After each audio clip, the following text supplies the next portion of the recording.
I te tuakana, e mihi nunui ki a koe, a te mihi mai oha, tō heke, tō haere, tō mate.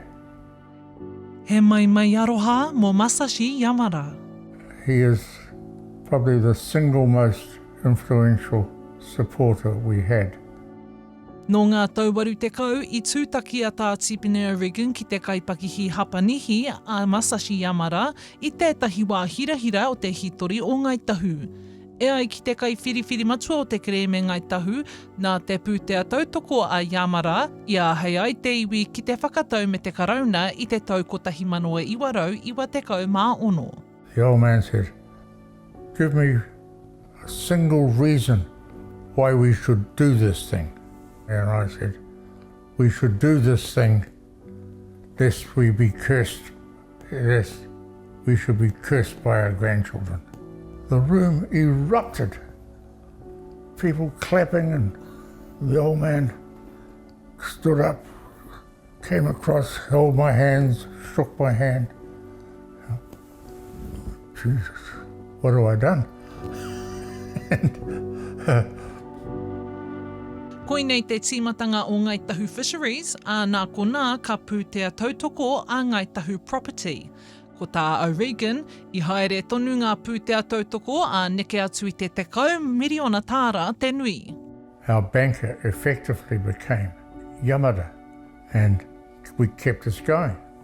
And it was a real privilege to go up there at the end of 2023 with the O'Regan whānau. So it was actually the last hui that Masashi and Tā Tipene had together. But just to be a witness to just that genuine connection of people, the distances of oceans, but those sort of strong values aligned. I matea Yamada I te rātau, a kua noho huna tōna matenga tainoa ki tēnei wā. Hei tā te kai hautu o Ngāi Tahu a Ben Bateman, ka tū tonu te hononga ki te whānau Yamada. We obviously have the Mātauranga Trust, which sort of oversees the Yamada O'Regan scholarship. So I still maintain a relationship with Shinji-san, who's Masashi's son.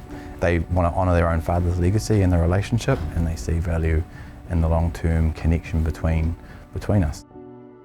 He taurawhiri, he taukaia aroha, ka mau tonu mō ngā tau e heke mai nei.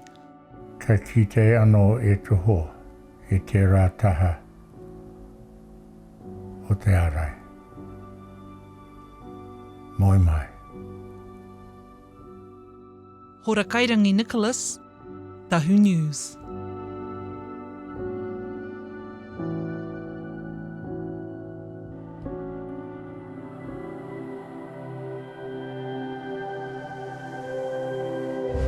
Ko te reo, te take.